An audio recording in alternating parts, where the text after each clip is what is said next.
In this video, I'll show you how to get Python installed on your machine and verify that it's working correctly. First, you might ask, what is Python? Well, Python is a general-purpose programming language. It's both beginner-friendly and used professionally. It has extensive library support, which makes it the favorite of some fields like AI and machine learning, all of which just means to say it's very easy to get started, but also going to be a valuable language for you to know later on in your careers. Step 1 to learning Python is becoming familiar with the command line. The command line is a text-based interface for interacting with your computer's operating system. If you're following along on Windows, we'll be using PowerShell through these videos, but if you're using a Mac, you can use what's known as the terminal. The same basic operations are available in both. So if you run PowerShell, you'll get a nice blue window that looks something like this. And you can do all sorts of fun operations like I can type list, and that will list the current directory. Notice the prompt here shows the current folder in my operating system that I'm sitting at, and inside that folder that I've typed list shows the contents of that folder. If I want, I can move up a directory, so cd ... means go up one, and I can list again, and now I can see new things. So if I go cd code, I'm back where I started. There's a lot of other things you can do in the command line. These are just the basic operations for seeing and moving things around. One thing you can do is, for example, clear the screen, CLS. Check out the course Brightspace page for more resources about the command line. Once we have the command line up and running and understood how to use it basically, one thing we should check is, do we have Python already installed? So to do that, we just type in the word Python. And if that pops up with something that says Python 3. something, like mine says 3.11 here, then you're good to go. That's all you need is Python 3. Any particular version doesn't really matter. If when you type Python you get Python 2. something, you should run Python 3 instead of Python 2. To exit this, type the word exit with 2 round brackets. And if you had Python 2 come up there, just type Python 3, so Python with a 3 after it. And that should, if you have Python 3 installed as well, run that version instead. Now, if you type Python and got something else as a result, maybe something looks like this, the term Python is not recognized as the name of a command, that means you don't yet have Python installed, or at least not installed correctly. To install Python, go to python.org, and under the Downloads panel, click the big yellow button. This will download a version of Python installer for your operating system, which if you run it will bring up a little installer wizard that makes it pretty easy to do. The reason I want to show you this in a video is because there's a very important checkbox you need to make sure you click when you installed it. Add python.exe to path. What this does is it allows the operating system to know where you've installed Python. So when you type the word Python into PowerShell or into your terminal, it knows to run python.exe. Make sure that box is on. Click install now, or if you want, you can customize the installation to your liking. I'm going to cancel because I already have Python installed. But follow through those steps and then go back to your terminal. So now back at our terminal, clear the screen here. And back at our terminal here, we can check on our Python installation again. Just type the word Python, and it should show up with the most recent version that you've installed. If you have any issues, any troubles getting Python installed or verified, please see myself or one of the course TAs, and we'll make sure that it's installed. Once we have Python installed, next step is to use Python. So there's two different modes of running Python. One is called the interactive mode, and the other is script mode. They both run by using the Python command, that is to say the word Python at the command line. They're both the same program, it just depends on whether or not you pass Python a file to run, or if you just call Python itself. So let's start with just the interactive interpreter for now. So the interactive mode, or the shell mode, starts with this prompt here. So these 3 chevrons, that lets you know that Python's waiting for you to type in some Python commands. So we can do things like 1 + 2, and that returns the value 3. We can say print hello world, and it prints out hello world. Okay, so once you have Python up and installed, try out some basic commands and make sure that it works. So the interactive mode is useful if you're running just small snippets of code. But generally speaking, when you're running Python code, you're going to be using script mode, or just normal mode. To do this, first you create a file. So let's go to our folder here.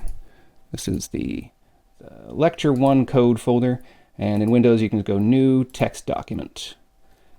So it's new text document.txt. I'm going to call it a .py file. There are other ways you can do this. You can open up your notepad and just save the file that way. Any way you create a new file, just call it something .py. So I'm going to call this, let's give it a better name than new document, hello world.py. Once you've created your file, you can just open it in any old notepad. We'll show you a better way in the next videos to come, but just to show you the very basics of how Python works, just a blank text file. And in this one, we'll put some simple text inside this file, just print hello world. So we just did that in the interactive mode. Now we're going to try to do that with our script mode here. So once we have the file, we've put in a bit of Python code. Here's something really simple. Make sure it's saved. So you can see here, it's not 0 KBs. It's got something in it. Once it's saved, we'll go back to our terminal window here. Make sure we're in the right spot. Notice when I list the directory, it shows 2 files now instead of just the one. And I can say Python, and then the name of the file I want to run. In this case, helloworld.py. And when I run that, it prints out hello world and returns me back to the main system prompt. So script mode is useful for larger programs. This is maybe a bad example because it's a single line of code, but eventually you'll be writing files that have hundreds of lines of code in them, and this is how you'll run them. They all run the same way. Let's now take a look at a larger example.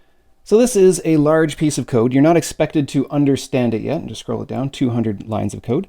This is a preview of what you will learn in this course. By the end of this course, this should all eventually make sense. But at the outset here, you're not expected to understand it. However, there's a few good things to be gained from looking at code that you don't understand. The idea that you can just skim through the code and see what's there gives you a sense of where you're going and a sense of what's available.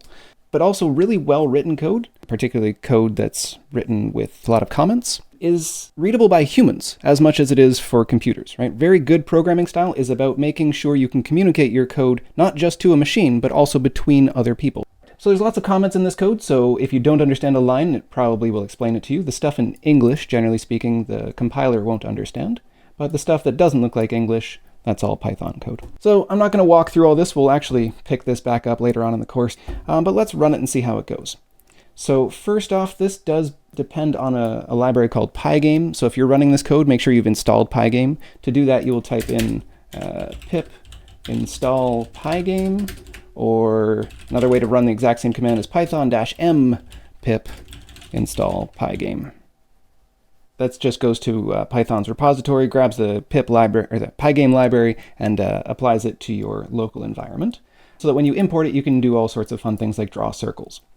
Now let's run this code. So we go back to our PowerShell window, list to make sure we're in the right spot. There's our snake game, so we can just say Python snakegame.py, and when it works, it opens up a little window, and we get this little snake game. So the more we eat, the more tail we get.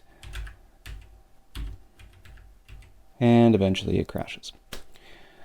Now, the reason I bring this up is that looking at existing code is a great way to learn how to code. We're going to go through all the basics so that you get the fundamentals, but it's also a really good way to learn to code, to have something engaging like a video game, and just take the parts apart. So just scroll through and see if there's something you want to change. Maybe the screen's too small, so we can make screen width 1000 and see how that changes it. We'll make snake size 25 and see what that changes. So there's some system parameters here that we can modify. It's a great way to just mess around to see what's doing what. It's a good idea to predict what you expect will happen and then run it to see. So in this case, we've made the screen wider and the snake smaller. So let's see how that looks. Back to our window here.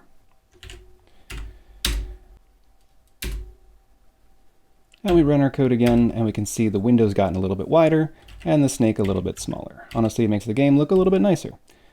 So have fun with this. Make sure you can get all of these things up and running, that you have Python installed, that it runs, that you're using Python 3 when you run it, and that this demo can work when you attempt to run it as well. If you have trouble with any of those steps, make sure you reach out to the course staff and we will provide you the help you need.